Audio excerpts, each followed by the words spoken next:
हर रोज इस घटना से जुड़े हुए नए नए खुलासे हो रहे हैं, लेकिन इन सब के बीच सुप्रीम कोर्ट की ओर से जो टिप्पणी सामने आई है उसने भी बहुत सारे सवालों को जन्म दिया है। कई ऐसे मुद्दे हैं जिसको लेकर आज दंगल में चर्चा में हम आगे बढ़ेंगे। खास मेहमान जुड़ चुके हैं, उनका परिचय आपसे करवा देती हूं। Alok Sharma ji, spokes person Congress party के इस वक्त हमारे साथ मौजूद हैं। फिरोज बख्त अहमद, फॉर्मर चांसलर हैं मौलाना आजाद नेशनल उर्दू यूनिवर्सिटी के। सूरजपाल आमू जी हमारे साथ प्रेसिडेंट करनी सेना के नोएडा स्टूडियो में जुड़े हुए हैं। शोएब जमई, आप चेयरमैन हैं इंडिया मुस्लिम फाउंडेशन के। इसके अलावा प्रोफेसर संगीत रागी भी आपको थोड़ी देर में टीवी स्क्रीन पर दिखाई देंगे, वो भी आ चुके हैं इस वक्त हमारे साथ। सबसे पहले आज सूरजपाल जी आपसे ही शुरुआत करते हुए, क्योंकि आप लोग भी अपनी आवाज को बहुत बुलंद कर रहे हैं, लेकिन आज सुप्रीम कोर्ट की टिप्पणी के बाद जेहन में क्या ख्याल आता है? नफरत भरे बयान जो हैं वो देश के माहौल को बिगाड़ने का काम करते हैं क्या? अगर मैं क्योंकि अधिवक्ता भी हूं, एडवोकेट भी हूं, तो मैं इतना ही कहूंगा कि सुप्रीम कोर्ट के ऑर्डर को मैंने पढ़ा है। उस ऑर्डर के अंदर इस प्रकार की टिप्पणी का कहीं पर कोई जिक्र नहीं है। और रही बात नुपुर शर्मा के विषय की, क्योंकि पूरा देश, पूरा विश्व इस विषय को जानता है और नुपुर शर्मा ने अपने शब्दों को वापस भी लिया है। अब मुझे नहीं मालूम कि उनकी टिप्पणी के पीछे उनका क्या मकसद था या क्या था, परंतु मैं इतना कहना चाहूंगा कि जो ये कट्टरता सिर्फ नुपुर शर्मा के नाम लेने से कन्हैया लाल की हत्या हुई है, मेरा इस पे ऑब्जेक्शन है। चाहे कोई बुरा माने चाहे भला माने, ये इस टिप्पणी का मैं अधिवक्ता होने के नाते या एडवोकेट होने के नाते इसका विरोध करता हूं। इस प्रकार की टिप्पणी मैं नहीं मानता कि ठीक है। आपको लगता है कि कोर्ट की ओर से जो टिप्पणी सामने आई है वो फिलहाल ठीक नहीं है, लेकिन रिटर्न में उन चीजों का जिक्र नहीं है। ठीक है, मैं सीधे अब से आलोक शर्मा जी आपके पास आते हुए, सुप्रीम कोर्ट की यकीनन टिप्पणी काफी ज्यादा महत्वपूर्ण है, लेकिन इन सब के बीच दूसरा सवाल ये भी खड़ा हो रहा है, नफरत भरे बयान हर तरफ से सामने आते हैं और फिर वो देश के माहौल को बिगाड़ने का काम करते हैं। आपकी पहली प्रतिक्रिया, चूंकि सुप्रीम कोर्ट की टिप्पणी के बाद आप जुड़े हैं सीधे इस डिबेट शो में, क्या कहना चाहेंगे इस पर आप? देखिए, मैं समझता हूं उच्चतम न्यायालय का जो आज वक्तव्य आया है या टिप्पणी जिसको कह रहे हैं हम, वो बहुत ही दूरगामी है। उसमें बहुत बड़ा संदेश छिपा हुआ है कि जो पिछले कुछ वर्षों से जिस तरह की भाषा का इस्तेमाल तमाम स्तर पर हो रहा था और जिस तरह से एकांकी प्रतिक्रियाएं चारों तरफ से की जा रही थी, उसमें कहीं ना कहीं आज पूरी तरह से जो बात हम कह रहे थे वो उच्चतम न्यायालय ने कही है। उच्चतम न्यायालय ने जब कहा है कि एक व्यक्ति उदयपुर की घटना के कहीं ना कहीं मूल जड़ में वही व्यक्ति बैठा हुआ है, मैं तो कहूंगा कि वो केवल व्यक्ति भी नहीं, वो आरएसएस की विचारधारा और बीजेपी, क्योंकि ये दोनों का जन्म ही नफरत के साथ साथ हुआ है। आज बीजेपी ने पूरे देश के को पूरा शर्मसार किया है, क्योंकि गलती बीजेपी की और आरएसएस की ही है। किस तरह से है कि जब 10 दिनों तक भी कोई एक्शन नहीं लिया गया और विदेशों से जब फटकार लगी सरकार को, एम्बेसडर्स को जब बुलाया गया, तब जाकर ये सरकार जागी थी। आज मुझे लगता है कि आज बीजेपी को बड़े विनम्रता के साथ अपनी गलती स्वीकार करनी चाहिए, मीडिया में आना चाहिए, देश से माफी मांगनी चाहिए और एक आज आईना दिखाया है सुप्रीम कोर्ट ने कि आप ये आईना देखिए, सच्चाई और वास्तविकता ये है। उन्होंने यहाँ तक कहा है कि जिस तरह से एक वो कह रहे हैं कि आरएसएस और बीजेपी की जो नफरत भरी विचारधारा है उसकी वजह से माहौल खराब हुआ है और कार्रवाई कर लेते तो ये स्थिति पैदा नहीं होती। जल्दी से एक लाइन में अपनी बात को खत्म कीजिए आलोक जी। देखिए, मुझे लगता है कि हम बार बार कह रहे थे, देश के प्रधानमंत्री से, गृह मंत्री से, अशोक गहलोत साहब ने भी कहा कि आप शांति की अपील कीजिए। आप शांति की अपील भी करने के लिए तैयार नहीं थे। आज घटना हुई, अशोक गहलोत जी ने किस तरह से अपना परिपक्वता देते हुए और जिस तरह से पूरे मैटर को हैंडल किया है, आज बीजेपी को सोचना चाहिए क्या नेशनल लेवल पर इस तरह की शांति की अपील होनी चाहिए कि नहीं होनी चाहिए। क्या लोकतंत्र के चारों स्तंभों का, क्योंकि आज मीडिया के एक एंकर के ऊपर भी बहुत बड़ी टिप्पणी की गई है, क्या चारों स्तंभों की जिम्मेवारी नहीं है कि इस जो नफरत की आग, जो कैरोसिन राहुल गांधी जी ने कुछ दिन पहले कहा था, वो फैला हुआ है। आज कहीं ना कहीं उच्चतम न्यायालय ने उसको भांपते हुए बीजेपी को एक आईना दिखाया है। आईना दिखाने का काम किया है आज सुप्रीम कोर्ट ने। और क्या आप आईना देखने को तैयार हैं संगीत रागी जी? सवाल तो ये भी पूछे जाएंगे ना कि आईना दिखाने का काम तो किया गया है, लेकिन क्या आप उस आईने को देखने के लिए तैयार हैं? तल्ख टिप्पणी पर क्या कहेंगे आप? चित्रा जी, जिस समय कार सेवकों को गोधरा में जलाया गया था, उस समय कौन सी उत्तेजनात्मक बात की गई थी? इस देश का दुर्भाग्य रहा है कि हर बार हिंदुओं को ही कोसा जाता है। हम इस टेलीविजन स्टूडियो में जब भी बात करते हैं तो हमारी बात होती है हिंदू मुसलमान क्यों कर रहे हैं। किसी टेलीविजन की ये हिम्मत नहीं होती और किसी प्रवक्ता की ये हिम्मत नहीं होती कि आकर के कहें कि मदरसों में जिस इस्लाम की शिक्षा दी जाती है, जिसमें ये पढ़ाया जाता है कि काफिर कौन है, जो तुम्हारा मानने वाला न है, जो तुम्हारे धर्म को नहीं मानता है, वो काफिर है, और काफिरों पर तुम्हें काफिरों की खात्मा भी तुम्हारे दीन का काम है। जिस मदरसे में यह पढ़ाया जाता हो कि कुफ्र क्या है, जिस मदरसों में यह सारी पढ़ाई जाती हो, इसीलिए विवेकानंद जी ने कहा कि इस्लाम दूसरे धर्मों को दुश्मन मानती है। आप अपने यहां क्या पढ़ाते हैं इससे कोई फर्क नहीं पड़ता। जो सवाल आपसे पूछा गया था उसका भी जवाब दे नहीं, दीजिए मैं ना। उसी का जवाब दे रहा हूं। इस्लाम पर तो आपने बहुत सारे सवाल खड़े कर दिए। चित्रा जी, मैं इसलिए कह रहा हूं कि जब देवबंद जिहाद की परिभाषा पढ़ाता है अपने मदरसों में, जिस पर आरिफ मोहम्मद खान ने भी कहा कि 11वीं शताब्दी का हिदाया जो आप पढ़ाते हैं, और ये देवबंद यहां भी है और ये देवबंद वहां भी है, पाकिस्तान में भी है, जो खुलेआम तालिबान की बात करता है। मुझे तो हैरानी होती है कि कांग्रेस का प्रवक्ता के जुबान से एक शब्द भी तालिबानी मानसिकता के खिलाफ नहीं बाती है। इस देश में जिस नासूर को उन्होंने 70 साल में आजादी के पश्चात भी पाल करके रखा, उसके बारे में जिक्र नहीं आता है। कम से कम my thoughts on Pakistan Ambedkar ji की, जिसकी जिक्र बार बार आप करते हैं, उसी अंबेडकर ने पार्टीशन ऑफ इंडिया में लिखा, पेज नंबर 324, 25, 26, कि भारत के अंदर इस्लाम और हिंदुओं में हो ही नहीं सकता, क्योंकि उनकी आइडियोलॉजी ही है, उनका ब्रदरहुड जो है वो इस्लामिक ब्रदरहुड है। वो दूसरों को भाई मानते ही नहीं है। ये उनकी विचारधारा का ये सबसे बड़ा ये है। समय समय पर तो आप लोग बयान देते रहते कि पाकिस्तान चले जाए। मैं लौटूंगी आपके पास आलोक शर्मा जी। मैं तो कह रहा हूं कि जो मानसिकता पहले थी उस मानसिकता में आज भी है। सुप्रीम कोर्ट ये सीरिया की मानसिकता कौन पैदा किया? ये सीरिया की मानसिकता कहां से आ गई? तालिबान की मानसिकता कौन पैदा करता है? आपको लगता है कि भड़काऊ बयान से पैदा होता है, तो आप बहुत बड़ी गलतफहमी में जी रहे हैं। ये मानसिकता उस शिक्षा की है जो धार्मिक शिक्षा मदरसों में दी जाती है, जो मौलाना इस्लाम की व्याख्या करते हैं, लेकिन कांग्रेस के प्रवक्ताओं की रीढ़ में हड्डी नहीं है। ये कांग्रेस के प्रवक्ताओं की रीढ़ में हड्डी नहीं है कि आकर के इसका विरोध कर सके। आलोक शर्मा जी, मैं एक रिस्पॉन्स देना चाहूंगा। देखिए, मुझे लगता है कि अभी जो टिप्पणी एक बहरूपीय व्यक्ति ने दी, जो कभी आरएसएस का बनकर बैठा, हम भी कह सकते हैं कि एक बेहुदा आदमी विचारक, आकर के टिप्पणी मुझे कर रहा है। नहीं तो इसमें ये आरएसएस की सही मानसिकता है। बहुरूपिया तुम्हारी सोनिया गांधी होगी, आरएसएस की सही मानसिकता है। आरएसएस बहरूपियों को बैठा कर इस तरह से इसी तरह से आरएसएस बहरूपियों से बोलती है। बीजेपी कहती है हम विश्व गुरु बनाएंगे, और ये विश्व गुरु बना दिया है इन्होंने देश को। आज की टिप्पणी करने दीजिए कि हम किसको बुलाते हैं किसको नहीं। प्लीज आलोक शर्मा जी, ये तरीका ठीक है। अब मैं आ जाती हूँ।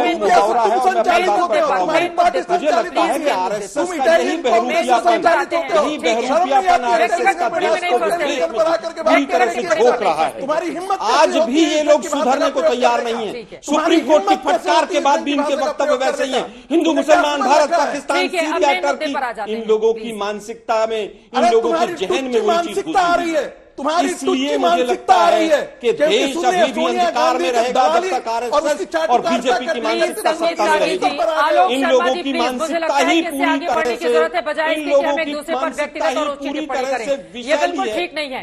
इतना गंभीर मुद्दा है, इतना गंभीर मुद्दा है। आप लोगों को मुद्दे की समझ है कितना गंभीर ये मुद्दा है? और जो 2 लोग पकड़े गए हैं इस हत्याकांड में, एक सेकंड, ठीक है संगीत रागी जी, पाकिस्तान से कनेक्शन सामने आ रहा है उसका।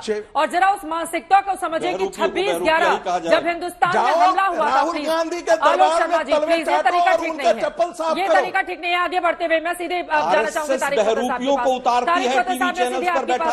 मामला बेहद गंभीर है, क्योंकि एक तरफ पाकिस्तान से कनेक्शन जुड़ता हुआ नजर आ रहा है, तो दूसरी तरफ इस तरह की मानसिकता कहां से आती है? 26/11 जिस हमले ने पूरे देश को दहला दिया था, उस नेम प्लेट की बाइक का नंबर खरीदते हैं ये, और फिर उसका हश्र कुछ समय के बाद क्या होता है वो पूरी दुनिया के और देश के सामने है। देखिए, पाकिस्तान हो ना हो इससे कोई फर्क नहीं पड़ता। जब आपके, जैसे आरिफ मोहम्मद खान साहब ने कहा, जब आपके मदरसों के अंदर, हिंदुस्तान के अंदर देवबंद की जो सिलेबस है, जो किताबें हैं जो आम नहीं मिल सकती हैं आपको, आप ट्राई करें कि किताबें बताओ क्या पढ़ने को, तो you will not be able to take it out from the centre. मैंने देखी हैं वो। उसके अंदर मकसद ये है कि तुम फंडामेंटली जो नतीजा निकालना चाहते हैं बच्चों से, कि तुम एक अलग कौम हो, तुम्हारी उम्मत अलग है, तुम्हारे हकूक सुपीरियर हैं, और ये हनूद और यहूद यानी हिंदू और यहूदी जो है, इससे तुम्हें किस तरह अलग रहना पड़ेगा, और ये काफिर है। और ये वर्ड जिहाद, काफिर और इस्लामिज्म जो है, ये आप जब तक नहीं हटाएंगे, आपके मुल्क के अंदर आप खुद पानी दे रहे हो उन पौधों को जो तबाह करेगा हिंदुस्तान को।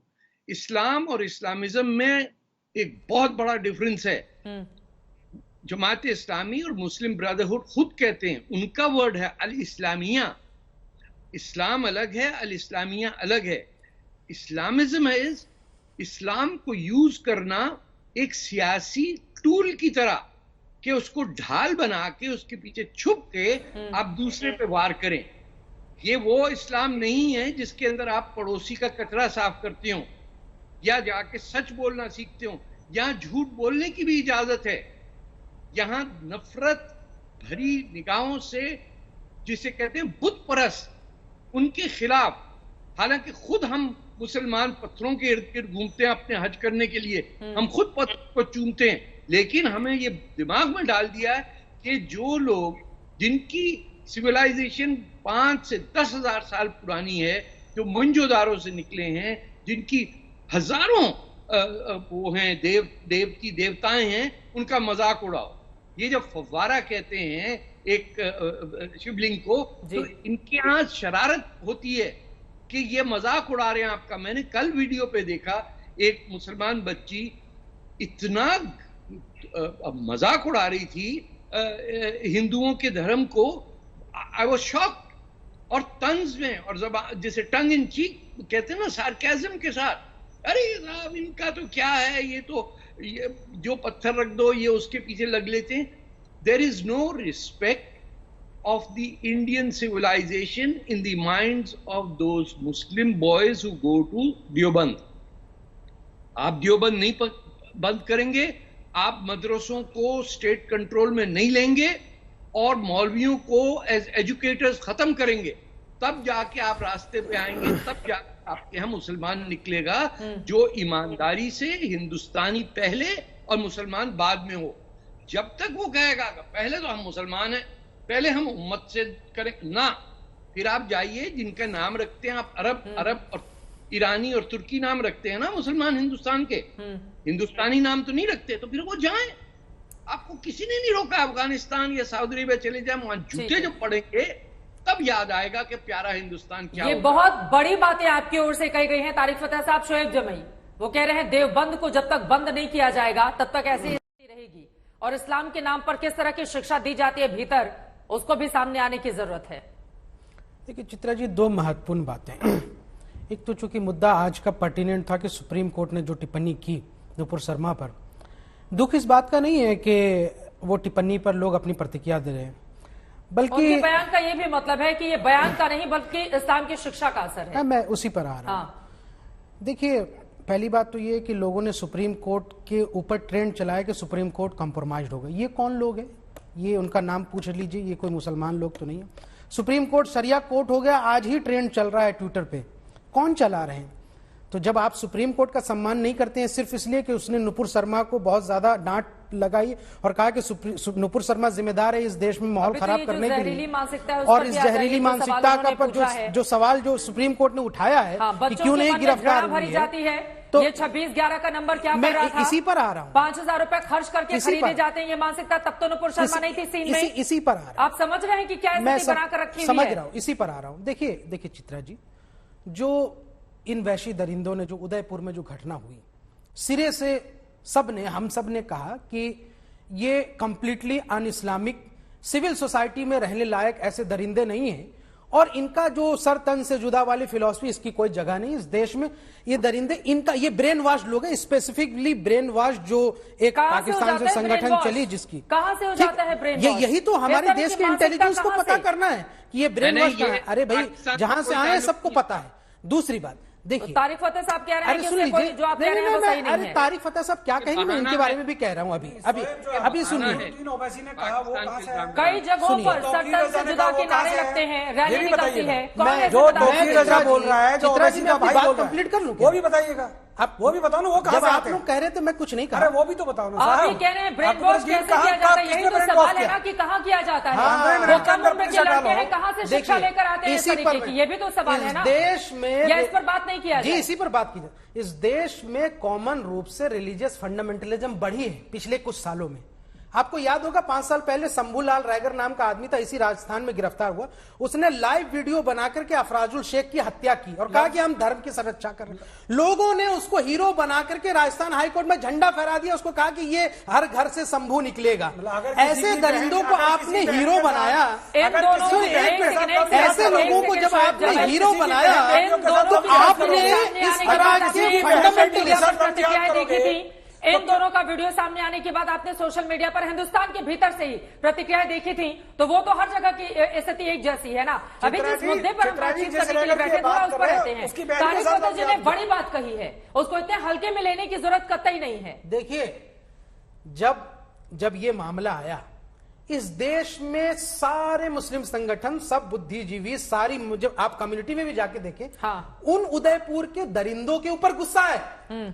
लेकिन जब शंभूलाल रैगर का केस आया तो उसके समर्थन में लोग राजस्थान हाईकोर्ट में झंडा तक फहरा दिए, उसको हीरो बना दिया, उसको किसने उसकी हीरो पुतले बनाया? बनाया। अलग अलग तो ये मामलों को आप सोच, जिस तरह से जोड़ ये रहे हैं, मानसिकता आप देखिए का फर्क दोनों आप समझ रहे हैं। की प्रतिक्रिया एक इसलिए आप रिलीजियस मिस्टर शोएब, मिस्टर दूसरी बात, शोएब, अगर दूसरे एग्जाम्पल देकर आप इस तरह की घटना को सही ठहराने की कोशिश करेंगे तो ये पूरी तरह से तारिक फतेह ने जो बात कही है ना, तारिक फतेह ने जो बात कही है, आपकी टिप्पणी महत्वपूर्ण हो जाती तारिक फतेह ने जो बात, इस देश में इतने लिंचिंग हुए चित्रा जी, इतने लिंचिंग हुए धर्म के नाम पर हुए, सब हुए, तो क्या उसमें किसी हिंदू धर्म की किताब को लाया गया? किसी यहाँ से आपके धार्मिक पुराण को लाकर के कहा गया कि इस पर चर्चा कीजिए, इसमें त्रुटि है? जय श्री राम के नाम पर मारने वाले धर्म के आप नाम पर कन्हैयालाल की मौत को जय श्री राम से जोड़ेंगे क्या? आप कन्हैयालाल की हत्या को तो जय श्री राम से इसलिए जोड़ेंगे? रिलीजियस फंडामेंटलिज्म को सपोर्ट मत आप कीजिए। क्या जस्टिफाई कर रहे हैं? बिल्कुल नहीं कर रहे हैं। आपकी बातों से ऐसे लग रहा है। काटोगे क्या? आपकी बातों से गर्दन लग रहा है। काटोगे क्या? ऐसे दरिंदों अरे को गर्दन सजा काटो। मिले, फास्ट ट्रैक कोर्ट में हैंग देम, मतलब they are bold to the society, तो वेरी उसको क्लियरली justify एंड मत ब्रूटली कीजिए ना, आई सेड तमाम तरह के दूसरे वेरी एग्जाम्पल ब्रूटली देकर, तो उसको एंड, लेकिन justify सवाल करने ये का है, काम मत कीजिए ना। ये अपने आप example है। हिंदू के हथियारों को आपने माला पहनाया, आपने उनको हीरो बनाया, आप क्यों नहीं उनका खंडन करते? अरे किसी की बहन बेटी के साथ बलात्कार करोगे, एक सेकंड, लव जिहाद करोगे, उसके लिए कानून है भाई। एक सेकंड, इस उसके देश लिए में कानून कानून है। का राज है। और तो फिर- मैं आलोक शर्मा जी के पास फिर इस उसमें- सवाल के साथ भी उसमें- जाऊंगी उसमें- कि उसमें आपके क्या राज्य फर्क का है ये फिर? मामला है, राज्य की कानून व्यवस्था भी सवालों के घेरे में है, लेकिन इस पर पीएम मोदी से बयानबाजी की मांग की जा रही है कि वो आके भाषण दे। मैं सवाल के साथ आपके पास आऊंगी, लेकिन फिरोज बख्श साहब, तारिक फतेह जी ने बहुत महत्वपूर्ण बात कही, देवबंद को लेकर इस्लामिक शिक्षा किस तरह से दी जाती है, ब्रेन वॉश किया जाता है उसको लेकर, इस पर मैं आपकी टिप्पणी चाहूंगी। क्या इस तरह की स्थिति हिंदुस्तान के भीतर है? यही कारण है कि ऐसी मानसिकता के लोग निकल रहे हैं जो 26/11 मुंबई हमले के नेम प्लेट को लेकर से ठोक कर और वो सामने आते हैं, और हैरानी इस बात की भी कि वो लोग पकड़ में पहले क्यों नहीं आए। फिरोज बख्श साहब जी, मैं सिर्फ 3 पॉइंट्स कहूंगा चित्रा साहिबा, चूंकि कि बहस अभी सही मुद्दे पर चल रही है, भटकी नहीं है, और पॉइज्ड एंड फोकस पॉइंट्स आ रहे हैं। सबसे पहला पॉइंट तो मैं कहूंगा कि जो मतलब तारिक साहब ने भी कहा और जिसकी तरफ इशारा इन्होंने भी किया था जामई साहब ने, ये जो सिलेबस है ना, ये इसकी स्क्रूटिनी होनी चाहिए। मदारिस का सिलेबस है, इसमें कुछ इस तरह का सिलेबस नहीं आना चाहिए कि जिसमें बच्चों को ये पढ़ाया जाए कि सर तन से जुदा, क्योंकि सर तन से जुदा तो कहीं से कहीं तक इस्लाम का कोई हिस्सा ही नहीं है। कौन से सिलेबस में पढ़ाया जाता है भाई साहब? किस मदरसे में पढ़ाया जाता है? हाँ, लेकिन गोलवालकर की किताब में पढ़ाया जाता है कि हिंदू, मुसलमान और क्रिश्चियन जो है दुश्मन है हिंदुओं एक बार उनकी बात तो सुन के। लीजिए, क्या बात पूर्व करते हैं चांसलर है आप? वो, जरा उनकी बात तो सुन कौन से लीजिए। मदरसे में सर उनकी तन से बात जुदा तो के सिलेबस में? बाद क्या आप बात सुन लीजिए, करते हैं ठीक आप? है, वो पूछ रहे हैं कहाँ पढ़ाया जाता है। फिरोज बख्श साहब की एक आप बार बात बताइए, सुन लीजिए। स्पेसिफिक एक बार बताइए। बात तो सुन लीजिए, उनकी बात सुन लीजिए। मैं एक महजिब डिबेट में हिस्सा ले सकता हूँ, मैं इसमें पचड़ेबाजी में बोलिए, नहीं बोलिए, पढ़ूंगा। फिरोज बख्श साहब, को हीरो बोलिए, मानने बोलिए, वाले बोलिए, कह रहे हैं कि कहाँ पढ़ाया जो जाता भी है। सिलेबस है उसमें ये चीजें हटा देनी चाहिए। वली अगर के- ऐसी चीजें हैं जैसा कि आरिफ मोहम्मद खान साहब ने पॉइंट आउट किया, मुझे पता नहीं, अगर ये है तो हटनी चाहिए। और दूसरी बात ये है, आपको पता ही दूसरी नहीं बात है ये कि है कहना या नहीं चाहूंगा बात आई वजीर आजम की, ठीक है। मैं सोच रहा हूं कि ये इस वक्त जो मुल्क है एक वोल्केनो के ऊपर बैठा है, आतिशफशा पहाड़ पे बैठा है, और लोग प्रधानमंत्री का नाम ले रहे हैं। मैं इस चैनल के थ्रू एक बात कहना चाहूंगा, बड़ी अहम बात कहना चाहूंगा। जब जब देश पे आपदा आई है, जैसे कोविड-19 की आई थी, तो प्रधानमंत्री बीच में आए थे और उन्होंने मरहम लगाया था। उन्होंने अपना मंत्र दिया था कि भाई लक्ष्मण रेखा, जनता कर्फ्यू, जान है तो जहान है। मैं सोचता हूं अब चूंकि सिचुएशन बड़ी सीरियस है, काबू से बाहर होती जा रही है, वजीर आजम आएंगे, दोनों तबकों के ऊपर जो बात करेंगे वो words of wisdom, voice of sanity, voice of reason उनकी होती है। सिर्फ हिंदुस्तान में नहीं, पूरी दुनिया में उनकी बात जाती है। तो अगर वो थोड़ी पहल करें तो मैं समझता हूं सब उसका खैर मकदम करेंगे। और आखिर में एक बात मैं कहना चाहूंगा कि अगर कोई किसी मौलवी का वीडियो आता है कि हाथ काट देंगे, आंखें निकाल लेंगे, संतान से जुदा कर देंगे, उसको बिल्कुल अहमियत नहीं देनी चाहिए। वो इस्लाम का कहीं से कहीं हिस्सा नहीं है। Prophet Muhammad peace be upon him, सिर्फ अहमियत देने की नहीं है ना, बात है ऐसे लोगों के खिलाफ कार्रवाई की, बात है ऐसे लोगों को पनपने ही क्यों दिया जाए, बात तो ये है कि ऐसे लोगों को पनपने ही क्यों दिया जाए, पहले ही एक्शन क्यों नहीं लिया जाता, सवाल तो ये है ना सर। सैकड़ों ऐसी आयतें हैं हदीस 6 की 6 हदीसों में कुरान में कि वहां माफी की बात की है। अल्लाह भी माफी को पसंद करता है। मैं समझता हूँ इस मुद्दे को तूल नहीं देना चाहिए। हिंदुस्तान बकौल मौलाना आजाद एक शांति प्रिय देश है, एक जन्नत है, इसको जन्नत रहने दें। एक बार उनकी बात हो जाए, ठीक है। इस तरह की बातें करके, भड़काने वाली बातें करके, शोएब जामई, आप और आपके साथ जो और लोग हैं, प्लीज हिंदुस्तान भड़का रहा है यहाँ पे।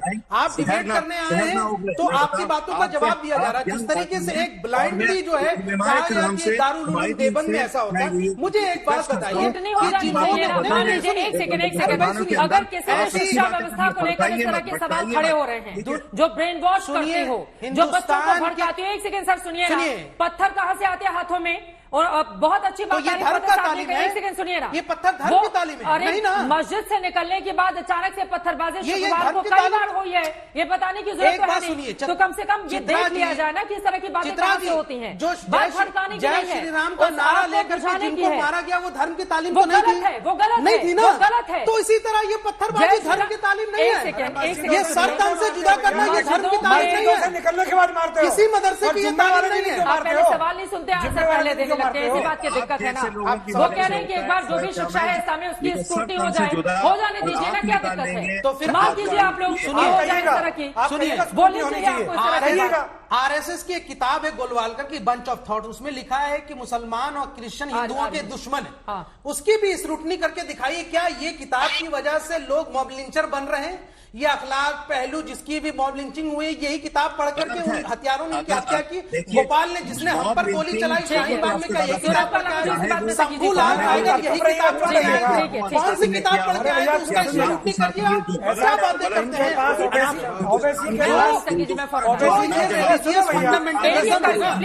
इसके रूट पे जाइए आप। सुनो यार, ऐसे लोगों को हीरो मत बनाइए। ऐसा है कि जिस गाय को माता कहते हैं उसको ये काटेंगे, जिस बहन का हम सम्मान करते हैं उसके बाद ये लफ्ज़ जिहाद करेंगे। मदरसों के अंदर तालीम दी जाती है, मस्जिद से बाहर निकलते पत्थर फेंकेंगे। अरे भैया वो ये कह रहे हैं फिरोज खान साहब कि जरा इसको स्टॉप करके ठीक ठाक पढ़ाई कराओ। जुम्मे की नमाज के दिन ही पत्थर बरसाओगे, करौली करोगे, फिर जोधपुर करोगे, और अब कन्हैयालाल की गर्दन काटोगे। कमाल है, ये शिक्षा कहाँ से आई? कहाँ से आई शिक्षा? शिक्षा आप लोगों के द्वारा ही दी जाती है, कोई बाहर से नहीं आता। धार्मिक उन्मादी हैं, उन्मादी तो और ये उन्मादियों को कानून अपनी सजा देगा। उनका पक्ष क्यों लेते हो भैया? और उस पे यहाँ से कार्रवाई हुई है, उनका पक्ष लेना बंद इनको करो, हैंग किया जाएगा, उनका पक्ष लेना कोर्ट में रहेगा, कोई पक्ष नहीं ले रहा। शंभू लाल टाइगर का पक्ष आप ले रहे हैं ना शोएब जमाई जी। अच्छा ये बताइए, शंभू लाल टाइगर का पक्ष आप लेंगे, अखलाक और पहलू के मॉब लिंचर पर। अच्छा ये बताइए, अखलाक और पहलू के मॉब लिंचर पर तो उसके बाद क्या हुआ? क्या बख्शा गया? क्या बख्शा गया? जो दोषी थे क्या उनको बख्शा गया? क्या कार्रवाई नहीं हुई है? क्या कार्रवाई हुई या फिर नहीं हुई है? आप हथियारों और अपराधियों को हीरो बनाएंगे और हमें ज्ञान देंगे। अरे हमने नहीं बनाया, हमारी समाज ने ऐसे अपराधियों को हीरो नहीं बनाया। हम इनको डिनाउंस करते हैं, ये हमारी समाज के हीरो नहीं है, ये हमारे समाज पे धब्बा है। हमने नहीं बनाया, आपने बनाया। बोलिएगा तो आपने बनाया, बोलिएगा तो कमाल बात बोलिएगा ना, बोलिए बात करते हैं। अरे पूरा विश्व देख रहा है। बोलिए शंभूलाल रायगढ़ यहाँ से अपराधी था या नहीं था? बोलेगा ओवैसी गंदा आदमी है। शंभूलाल रायगढ़ जिहादी था या नहीं था? बोलिएगा ना तौकीर रजा दिन रात शंभूलाल रायगढ़ जिहादी था या नहीं था? तौकीर रजा की समर्थन करते हैं क्या आप? शंभूलाल रायगढ़ जिहादी था या नहीं था? किसी की बहन के साथ लिख आप के लव देखिए। जिहाद करोगे, आप गाय माता को यानी काटोगे शंभूलाल तो रायगढ़ विरोध भी करेंगे लोग। विरोध करेंगे भैया, यानी करेंगे, उसको खुलेआम चलेंगे। जलाना, जिसको बुरा अपराधियों की लगता है लग हत्या को जाए, जायज ठहरा रहे हैं। जिसको बुरा लगता है लग जाए। अगर लव जिहाद अपराधियों करोगे, की झूठ हत्या बोल को जायज ठहरा रहे के हैं। झूठ चित्रा बोल जी, के बहन बेटियों का अपमान करोगे सूरजपाल जी, तो विरोध सूरजपाल जी, करेंगे। अब लव जिहाद विरोध पर करेंगे। बैठे नहीं है। एक विरोध सेकंड सर, करेंगे। कई ऐसे भी मामले होते हैं जहां आपसी सहमति से विवाह होता है और फिर आप लोग पहुंच जाते हैं वहां पर विवाह विच्छेद करने के लिए। ये भी तो इस तरह के भी तो मामले हैं। लोग- ये बहन अब बेटियों लव को जिहाद तंग को करेंगे, लेकिन चित्रा एक जी। सेकंड, जिस इस्लामिक शिक्षा को लेकर मुझे लग रहा है शोएब जमे आप बचकर भागने की कोशिश कर रहे नहीं, हैं। आप पूछिए। और आज बच के भागने की जरूरत नहीं है। अगर कहीं किसी भी शिक्षा में कमी है और उसकी वजह से बच्चों का ब्रेन वॉश हो रहा है या फिर वो अपराधी मानसिकता उनके दिमाग में पनप रही है, तो क्यों नहीं उसको दुरुस्त कर लिया जाए? देखिए, है तो हिंदुस्तानी ही ना एक बात है तो, और अगर इस तरह का माहौल बना हुआ है या क्वेश्चनेबल है तो उसका आंसर मिलना चाहिए या नहीं मिलना चाहिए? एक बात हर तो चीज को स्पष्ट- छिपाने की कोशिश क्यों की जाती है? एक बात तो स्पष्ट मैं ये कह दूं। 26/11 वाली कौन सी मानसिकता है? सुनिए, सुनिए। 26/11 में किस तरह का हमला हुआ, न जाने कितने लोगों की जान चली गई, और तुम अपने बाइक की गाड़ी पर नंबर लगाते हो 26/11। जी जी, ये जो स्पष्ट एक बात जो राज्यपाल हैं गवर्नर यहाँ केरला के आरिफ साहब, उनसे मैं कह दूं कि भाई दारुल उलूम देवबंद या देश के किसी मदरसे में सर तन से जुदा या हथियार उठाने वायलेंस का कोई तालीम नहीं दी जाती, नंबर 1। नंबर 2, ये जो मामले स्पेसिफिक आए हैं, जो इस तरह के ब्रेन वॉश लोग तारिक और साहब ये कुछ बोल रहे हैं। कट्टरवादी हैं, हाँ। इन सब का पहले भी यहां से इलाज हुआ है इस देश में और अब भी इलाज आलोक जी, होगा, आइए मैं आपके लेकिन पास। इसको जनरलाइज करके पूरी कम्युनिटी को टारगेट पूरी करना कम्युनिटी को या क्यों पूरे टारगेट किया आप जाता है धर्म पे संदीप सवाल रागी जी? उठाना, ठीक है। ये मुझे लगता है कि आपसे ज्यादा घटियापन चलिए, किसी ठीक है। और ने नहीं किया। तारिक साहब आप जवाब आप दीजिए, इससे संगीता जी ज्यादा की बात घटियापन फौरन नहीं होगी। ठीक है, ठीक है, क्या आप जवाब दीजिए। शंभूलाल अब रायगढ़ तारिक के जी की- उस अपराध करने एक पर सेकंड क्या सर, हिंदू ठीक है, धर्म पे ओके, सवाल उठे? ठीक है, इस सवाल क्या का जवाब संगीता गोपाल जी की देंगे, लेकिन हत्या तारिक फतेह गोपाल साहब के यहाँ से प्लीज, अपराधी प्लीज, करने शोएब पर जमाई, हिंदू प्लीज, धर्म पे शोएब सवाल जमाई, उठे? प्लीज, नहीं ना, प्लीज, शोएब जमाई, नहीं प्लीज, उठे। शोएब जमाई, संगीता जी को एक एक करके प्लीज, एक सेकंड सर, एक अरे सेकंड, आ रहा है। इन्हीं इसी हिंदू आ रहा है। धर्म का एक शोएब आदमी जमाई था जी, शोएब जमाई जो जी, मुनि जो हो यहाँ गया। से मुस्लिम औरतों को शोएब रेप जमाई की जी, धमकी एक देता सेकंड, है, शोएब जमाई मारने जी। काटने की धमकी देता है। तो क्या हिंदू धर्म पे क्या स्क्रूटनी किया जाए? हिंदू धर्म के धार्मिक किताब पे स्क्रूटनी किया जाए? हिंदू ये धर्म गलत ऐसे बात लोग- मत कीजिए, हिंदू धर्म ऐसे ये सब लोगों मत के कीजिए तारिक आप। फतेह साहब, विरोध तारिक कर रहा है। फतेह साहब, तारिक हिंदू धर्म फतेह कभी ऐसे साहब, लोगों एक को सेकंड नहीं सर, प्लीज, तारिक फतेह साहब। इसलिए जितने तो बोलने तो दीजिए, आज शोएब जो जमाई, अपराध ये है, सब तो ठीक नहीं जो है। अपराध ठीक है उसकी सजा होगी। और इस हाँ। देश में आईपीसी की धारा है, हाँ। आप कनाडा में बैठ के शराब पीजिए, जो करना है एक कीजिए, सेकंड, इस देश ये की क्या भावना को बात मत हो गई? भड़काइए। ये शोएब आप जमाई, जैसे लोगों ने शोएब टीवी पर जमाई, आकर शोएब जमाई, ये के बिल्कुल इस गलत देश के तरीका है। हिंदुओं को शोएब भड़काया जमाई, ये है। बिल्कुल गलत आप तरीका जैसे है। लोगों के खिलाफ शोएब सुप्रीम जमाई कोर्ट का भी कह रहा ऑडियो है। तत्काल डाउन आज किया सुप्रीम जाए। कोर्ट ने यहाँ से शोएब टिप्पणी जमाई की का है। ऑडियो तत्काल डाउन किया जाए। शोएब जमाई, एक तो व्यक्तिगत टिप्पणी के मैं सख्त खिलाफ हूं। जिस मुद्दे पर चर्चा करने के लिए आपको बुलाया गया है, प्लीज उसे मुद्दे पर रहें, प्लीज उसे मुद्दे पर रहें। और अगर एक सेकंड सर, एक सेकंड, इनका ऑडियो डाउन करके रखा जाए, यह तरीका ठीक नहीं है। तारिक फतेह साहब जवाब दीजिए। देखिए, जब तक हिंदुस्तान के मुस्लिम लीडरशिप जो मस्जिदों के इर्द गिर्द है, वो जुम्मे के दिन अल्लाह पाक से दुआ मांगे कि या खुदा मुसलमानों को कौमुल काफरीन पे फतह नसीब कर, और सब लोग कहें आमीन। जो लोग कहते हैं कि मोहम्मद बिन कासिम इनका हीरो है, जिसने पहला हमला किया हिंदुस्तान पे, वो लोग जो कहते हैं कि औरंगजेब उनका वली है, वो किस मुंह से आके कहते हैं कि हम एक बार हिंदुस्तान उनकी का बात हो जाए, उसके बाद follow बोलिएगा। करते हैं। आप लगातार बोल रहे थे, उनकी आवाज नहीं आएगी, प्लीज। ये तरीका ठीक नहीं है शोएब जमी जी। उनकी बात हो जाए, सबको बोलने का हक तो होना चाहिए ना। उनकी बात को सुने, फिर आप जवाब दीजिएगा। कहाँ ठीक सुनने है, एक बार देंगे? अब ये कौन तय करेगा कि नफरत कौन फैला रहा है? ये कौन तय करेगा? आपकी आवाज ही नहीं जा रही है। एक सेकंड सर, तारिक फतेह जी की बात हो जाने दीजिए। शोएब जमाई जी प्लीज, शोएब जमाई जी, शोएब जमाई जी, शोएब जमाई जी, ठीक है। उसका तारिक अपने फतेह मुल्क के नाम होता है। जितने मतलब तुर्की के हैं या इंडोनेशिया के हैं या ईरान के, उनके नाम अपनी जमीन और अपनी सकाफत से होते हैं। हिंदुस्तान में ये सब बताइए, ये अरबी नाम क्यों रखते हैं? हिंदुस्तानी नामों से इनको क्या एलर्जी है?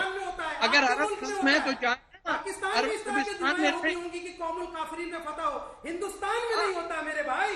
हमारे हिंदुस्तानी मुसलमान बहुत प्यारे हैं, आपके जैसे अरे कहाँ- पाकिस्तानी क्या नाम कर रहे हैं आप? घटिया मानसिकता वाले पाकिस्तानी बात नहीं है। करते हैं। उनकी बात तो सुन लीजिए शोएब जमाई जी प्लीज। पाकिस्तान से आए हुए आप जो बोलेंगे आप स्टूडियो ठीक है में, ना, उनकी वो उस आवाज नहीं मानसिकता को आप आएगी, मत लाइए। उनकी आवाज नहीं आएगी। भैया, प्लीज एक बार आप उनकी बात सुन पाकिस्तानी लीजिए। हैं। मैं नहीं हूँ, आप ये पाकिस्तानी पाकिस्तान हैं। के मुसलमानों की उनकी मानसिकता बात- भारत के मुसलमानों को एक बार छोड़ के उनकी तो बात ये हो अच्छी जाए बात नहीं। शोएब जमाई जी, फिर आप बोलिएगा। आपके बारे में कोई नहीं बोल रहा था। एक बार प्लीज प्लीज प्लीज एक बार उनकी बात हो जाए। सच सुनने की भी हिम्मत रखो ना शोएब साहब, सच सुन लो थोड़ा सा, क्या दिक्कत है? हिम्मत, ये तो गला काटने की धमकी देंगे। किस किस को पाकिस्तान में नहीं मारा इन मौलवी लोगों ने? बांग्लादेश में कितने लाख मुसलमानों को मार दिया आपने, ये कह के कि हिंदू के एजेंट हैं। 1970 भूल गए? एक हिंदुस्तान का मुसलमान नहीं था जो मुस्लिम भाई के साथ लड़ा हो। आप सब ने शेख मुजीब की मुखालफत की, क्यों? क्योंकि आप जमात इस्लामी से ताल्लुक रखते हैं, जमीयत उलमा हिंद के अंदर घुसे हुए हैं। आपको इस्लाम नजर आता है पाकिस्तान में? सच बात करें आप, झूठ कब तक बोलेंगे? ये भोले वाले लोग समझ लेते हैं, अरे भाई मेरा देश तो हिंदुस्तान है तारिक फतेह साहब, क्यों समर्थन कर रहे हैं? आपका देश पाकिस्तान है। आप क्यों समर्थन और कर रहे आप हैं? पाकिस्तान की जो मानसिकता है वहां के लोगों की, आप इस देश में एजेंट थोपना बैठे। चाहते हैं, ये मैं होने नहीं दूंगा। आप इस एजेंट देश के हैं। मुसलमान इस आप देश के हिंदू एजेंट भाइयों हैं। के साथ मिलकर रहते हैं और उनकी आप आस्था बैठे का हुए भी सम्मान हैं। करते हैं, वो भी हमारा ये करते तो हैं। भोले भाले- अक्सर बेशतर 10-15% हर जगह इस तरह के हम बेहुदे लोग जानते हैं। तो सारे मामले तो संविधान से ही चलने चाहिए ना शोएब जमाई जी। बहुत सारे मामलों में ये पर्सनल चीजें क्यों लेकर आ जाती है? देश को संविधान से चलने दीजिए ना। देश को संविधान, ये बातें कहने में बहुत अच्छी लगती है। नहीं शोएब जमाई जी, बहुत शर्मनाक लेकिन बात बहुत है सारे ऐसे कि मामले एक में बात आप जब अपना बोलेंगे। पर्सनल लॉ लेकर आप लोग सामने आ जाते हैं और फिर लगते हैं दुहाई देने माइनॉरिटी तो की। एक ये तो पाकिस्तानी नहीं चलेगा हमें ना। कैसे नसीहत ये दे तब तो नहीं सकता है? चलेगा आलोक शर्मा जी। लेकिन आपके एक पास आते हुए पाकिस्तानी देखिए, हमको 70 सालों नसीहत से नहीं दे सकता। 70 सालों से एक ही सिलेबस अगर पढ़ाया जा रहा है तो उसको बदलने की जरूरत है या फिर नहीं है? जो तारिक फतेह ने सवाल खड़े किए हैं। बताइए ना, आजाद सिलेबस मुल्क है है, क्या? समय के साथ चलने का वक्त है या फिर नहीं है? आधुनिक शिक्षा देने का वक्त है, ये बैठकर वही सारी मानसिकता जो 70 सालों से चली आ रही है उसी के जरिए बच्चों को आगे बढ़ाना है। क्यों बदलाव नहीं हुआ आलोक शर्मा जी? सवाल तो महत्वपूर्ण मैं पूछा ना समझता हूं उन्होंने। कि जो भी पढ़ाई कट्टरता लाए किसी भी धर्म में हो, वो बिल्कुल बैन होनी चाहिए। जो भी पढ़ाई क्या तो मारने कुर्सी अभी काटने तक की बात नहीं आई करती है? है, वो जमीन पे तुरंत बिठा के बैन होनी बच्चों को चाहिए। रट्टा लगवाते हैं। दूसरी चीज, ब्रेन वॉश दोनों तरफ हुआ है। अगर मस्जिद से पत्थर चले हैं तो वहां भी ब्रेन वॉश है, और तलवारें लेकर जय श्री राम के नारे लगाए जाएं और गोली मारो और काटो के नारे अगर लगाए जाएं, दोनों तरफ गलत हैं। आज का समय जो है वो सबको शांति बनाने का है। शोएब जमई जैसे लोग जो हैं वो सब अगर शांति की अपील करेंगे तो शायद ज्यादा मैं प्रभाव सुन नहीं पड़ेगा। पा रहा हूं, क्या और कुछ प्रॉब्लम विपक्ष जो है वो बयानबाजी करने की मांग नहीं कर रहा है चित्रा जी। विपक्ष कह रहा है अपील करें प्रधानमंत्री जी। बयानबाजी तो रोज ही करते रहते हैं वो, विदेशों में भी जाके बयानबाजी करते हैं, विदेशों में भी जाके 50 साल पुराने गड़े मुर्दे उखाड़ लेते हैं, विदेशों में भी जाकर कांग्रेस को कोसना शुरू कर देते हैं। लेकिन आज हम बयानबाजी की बात नहीं कर रहे हैं जो आपने कहा, हम कह रहे हैं देश के प्रधानमंत्री हैं, आप अपील करें देश में और सर्वदलीय बैठक बुलाएं।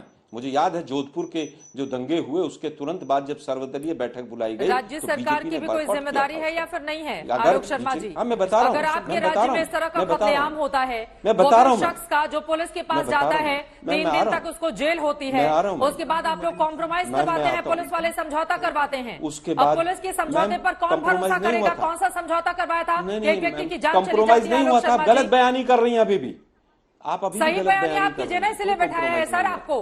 सही सुनिए, बयानी मैं आप बता कर रहा हूं, दीजिए आप मिस्टर सुनिए, आलोक। आप सुनिए तो सही।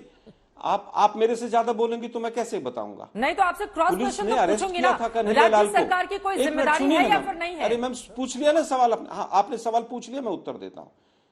कन्हैया लाल अरेस्ट हुआ, कन्हैया लाल जेल गया, कन्हैया लाल की जमानत हुई, कन्हैया लाल ने 15 तारीख को लिख कर दिया कि मुझे इनके खिलाफ एक्शन नहीं चाहिए। एक बार उनकी इसे बात हो पुलिस जाए, ने एक बार कहा- उनकी बात हो पुलिस ने कहां पर इनकी बयानबाजी कर दी है? पुलिस ने कोई बीच बचाव नहीं किया, पुलिस ने तो एक्शन लिया है कन्हैया लाल के ऊपर।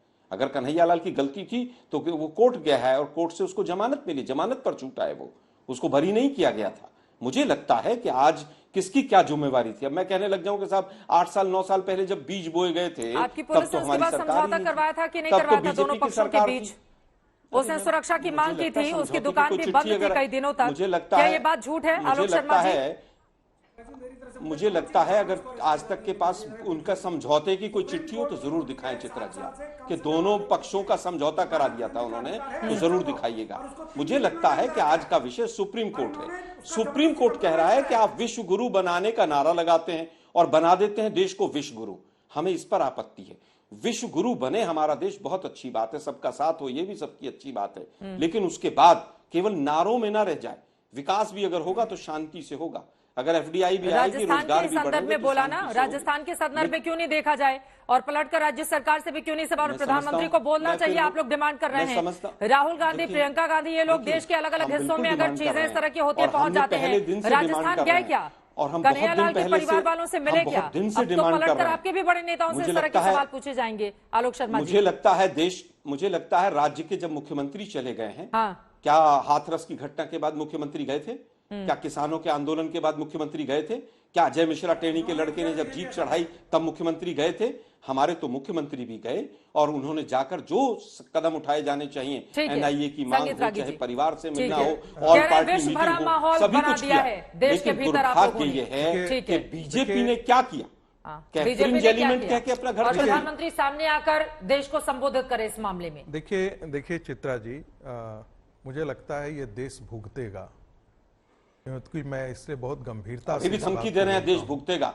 आपकी धमकी नहीं सुनेंगे। देश इसलिए कह रहा हूं, देश भुगतेगा जो बीजेपी कर रही है, आरएसएस कर रही है, उसको भुगत रहा है पर आप रोक नहीं लगाते हैं। याद होगा राजीव त्यागी को कौन से शब्द कहे गए, काफिर और जिहाद की परिभाषा मुझे कई बार आलोक मौलवी इस प्रकार से देते हैं जिसमें आप दूसरे धर्म के संप्रदायों अभी भी आप लोग दुश्मन के तौर पर देखते हैं, से बाहर नहीं आ रहे हैं। तब तक ये चीजें नहीं रुकेंगी। यही चीज है कि सीरिया में होता है। तिरंगे में विश्वास क्या कारण है ऐसा? कभी आप लोगों ने सोचा है बैठ करके कि क्या कारण है कि दुनिया में जहां जहां मुस्लिम कंसंट्रेशन है वे सारे हिस्से संवेदनशील हो जाते हैं?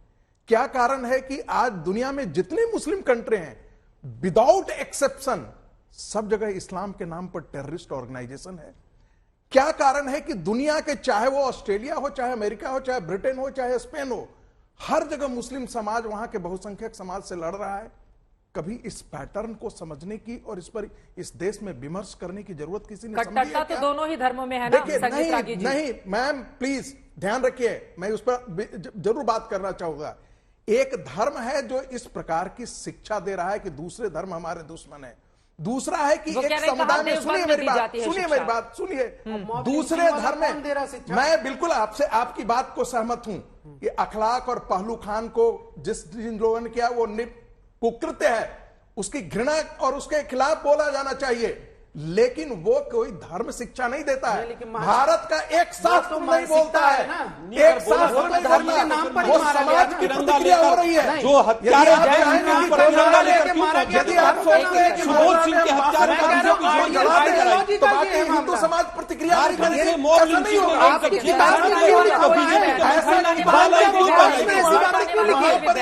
यही बहरूपन है। ठीक है सर, ज्यादा स्पष्ट सोचने की जरूरत है। प्लीज भड़काऊ कोई भी बयान नहीं, भड़काऊ कोई भी बयान नहीं। कि देखिए जो घटना उदयपुर में हुई बहुत शर्मनाक, हमारा सर शर्म से झुका। ऐसे दरिंदों को फांसी हो, हमारा समाज इसको इंडोर्स नहीं करता, हम ऐसे लोगों को हीरो नहीं बनाते। इसलिए हिंदू मुस्लिम हम सब मिल करके रहते हैं इस देश में, ठीक है, और हमेशा रहेंगे। ये आम बातें नहीं है, ये आम बातें नहीं, ये ब्रेन बिल्कुल मानसिकता अगर संगीत रागी जी की कुछ बातों में दम है ना, सिरे से आप खारिज कर सकते हैं उनकी बात। अपनी तरफ की कट्टरता को बचाव कर रहे हैं ना। आपने देखा शंभूलाल रायगर को बचाव कर रहे हैं, हमारे समाज की कट्टरता को बचाव कर रहे हैं, हमारे समाज की कट्टरता बचाव कर रहे हैं अपनी तरफ के कट्टरवादियों के खिलाफ। आप जब तक अपने कट्टरवादियों को बचाव करते रहेंगे, घटनाएं होती रहेगी। आप पढ़े लिखे हैं, प्रोफेसर हैं, ये मानसिकता कहां से आती है? यही तो सवाल है ना, ये मानसिकता कहां से आती है? उसको रोके जाने की जरूरत है।